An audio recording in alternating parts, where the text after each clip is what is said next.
அனைவருக்கும் வணக்கம். அருட்பெருஞ்சோதி அருட்பெருஞ்சோதி தனிப்பெரும் கருணை அருட்பெரும் ஜோதி. வள்ளல் பெருமான் சொன்ன தியானம் தவம் என்ன? வள்ளல் பெருமான் என்ன வகையான தியானம் செய்தார் என்று பார்ப்போம். முதலில் தியானம் தவம் செய்வதற்கு முன் உங்களுடைய உடலை வள்ளல் பெருமான் கூறியுள்ள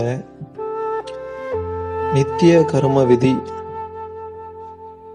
மற்றும் அவர் கூறியுள்ள ஒழுக்கங்களை பின்பற்றுங்கள்.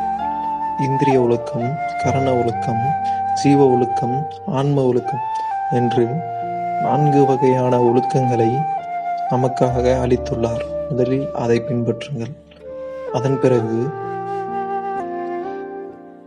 அவர் கூறிய நித்திய கர்ம விதியில் என்னென்ன உணவுகள் உண்ண வேண்டும், எவையவற்றை தவிர்க்க வேண்டும் என்பன போல் பலவற்றை கூறியிருக்கிறார். அதை பின்பற்றினால் போதும். அடுத்ததாக அவர் என்ன தியானத்தை செய்தார் என்று நாம் இப்பொழுது காண்போம். பலரும் பலவாறு கூறுகிறார்கள்.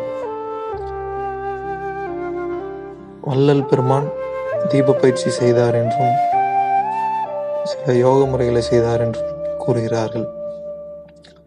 அதெல்லாம் நமக்கு சிறு ஆறுதலாகவே இருக்குமே தவிர வள்ளல் பெருமான் செய்த முறை அதுவல்ல. இப்பொழுது அவர் கூறும் ஒரு பாடலை பார்ப்போம்.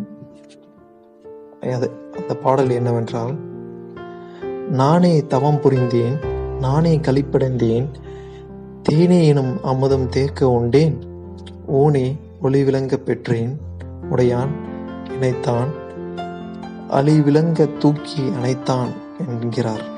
அதாவது அவரே தவம் புரிந்தார் என்கிறார், அதிலே களைப்படைந்தேன் என்கிறார், தேன் எனும் அமுதம் உண்டேன் என்கிறார், உடலை ஒளி விளங்க பெற்றேன் என்கிறார், இணைத்தான், அழிவிளங்க தூக்கி அணைத்தான், அதாவது இறைவன் என்னை தூக்கி அணைத்தான் என்கிறார். அப்படி இருக்கையில் அவர் உண்மையிலே ஒரு தவத்தை செய்திருக்கிறார்.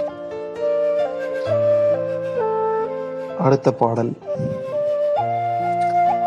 அன்ன பார்ப்பால் அழகாம் நிலையோடே அம்பலம் செய்து நின்றாடும் அழகர், துன்பார் தென்னுயிர் தோழியும் நானும் சூதாடுகின்ற அச்சூழலில் வந்தே, உன்னை பார் துன்னுள்ளே என்னை பாராதே, ஊரை பார்த்தோடி உழல்கின்ற பெண்ணே, என்னை பார் என்கின்றார் என்னடி அம்மா, என் கை பிடிக்கின்றார் என்னடி அம்மா. அதாவது இந்த பாடல் மனதிடம் கேட்பது போல் இருக்கின்றது. வெளியே அலைந்து திரியும் மனதை இறைவனிடத்து செலுத்து என்று சொல்வதை போல் இப்பாடல் அமைந்துள்ளது. இரு அன்னங்கள் இணைந்தால் அதனுடைய கண்கள் எவ்வாறு இருக்கும் என்பதை அறிந்து கொள்ளுங்கள். அதன் பிறகு ஐயா கரண ஒழுக்கத்தில் ஒரு முறையை சொல்கிறார். அது என்னவெனில், மனதை புருவ மத்தியின் கண் செலுத்துங்கள் என்கிறார். திரும்ப திரும்ப புருவ மத்தியின் கண் மனதை செலுத்தும் பொழுது மனம் அமைதியடைகிறது, மன ஓட்டம் குறைகிறது. மன ஓட்டம் குறைந்து அதை மீண்டும் மீண்டும் மீண்டும் நாம் செய்யும் பொழுது மனம் அடங்கும் நிலை ஏற்படுகிறது. இறைவனுக்கு சிறிதும் விருப்பமில்லாத செயல் எதுவென்றால் மனம் ஓட்டமே. மன ஓட்டம் நிற்கும் பொழுது இறைவன் விளங்குவார். இது உண்மை. அதனால் முதலில் மனதை புருவ மத்தியின் கண் செலுத்துங்கள்.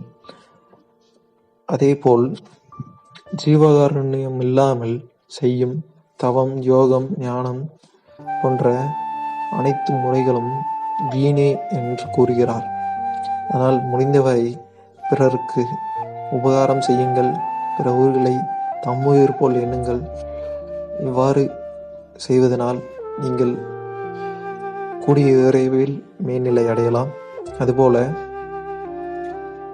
இறைவன் தீபத்தின் முன் விளங்குகிறார். அதாவது அருட்பெருஞ்சோதியாக இருக்கின்ற இறைவன் சிறிது காலம் தீபத்தின் முன் விளங்குகிறார் என்று வள்ளல் பெருமான் கூறுகிறார். அதனால் அடிக்கடி ஒரு இறைவனை தொடர்பு கொள்ளுங்கள். இறைவனை நினைத்து கொண்டே இருங்கள். இதனால் உங்கள் உடலில் சுத்த உஷ்ணம் உண்டாகும். வள்ளல் பெருமான் இயற்றிய பாராயண திரட்டு போன்ற பாடல்களை பாடுங்கள். அவ்வாறு பாடும் பொழுது தேகத்தில் சுத்த உஷ்ணம் உண்டாகும். அதேபோல் ஒரு சிறிய வேண்டுகோள், யாரிடமும் கை குலுக்காதீர்கள். ஏனென்றால் கை குலுக்கினார்கள் என்றால் உங்களுடைய உஷ்ணம் அவருக்கு சென்றுவிடும். அனைவருக்கும் முடிந்தவரை வணக்கம் தெரிவிங்கள். தலைப்பகுதியையும் கால் பகுதியையும் தகுந்த கவசம் கொண்டு மூடிவிடுங்கள். அவ்வாறு செய்தீர்களானால் சுத்த உஷ்ணம் உண்டாகும். சுத்த உஷ்ணம் உண்டானால் பிறகு உறக்கம், உணவு போன்ற எவையும் தேவைப்படாது. சித்தர் பாடல்களில் கூட பல வரிகள் உண்டு. எத்தனை காலமும் தான் அகப்பை யோகம் இருந்தாலேன், முத்தனுமாவாயோ அகப்பை மோட்சமும் உண்டாமோ. 1000 யோகங்களை செய்தாலும் எந்த பயனும் இல்லை. ஆனால் இன்றே விற்றுவிடுங்கள். வள்ளல் பெருமான் கூறிய முறையை செய்யுங்கள். இதுவே வள்ளல் பெருமான் கூறியது. மேலும் அவர் இந்த பயிற்சியை தான் செய்தார். நமக்கு அதைத்தான் சொல்லியிருக்கிறார். கடல் போல திருவருட்பா பாடல்கள் உள்ளன. அதை தினம் படித்து நீங்களும் உயருங்கள். நன்றி. இதுபோல் பல பதிவுகள் தர உள்ளேன். பிடித்தால் என்னுடைய சேனலுக்கு சப்ஸ்கிரைப் செய்யுங்கள். மிகவும் நன்றி.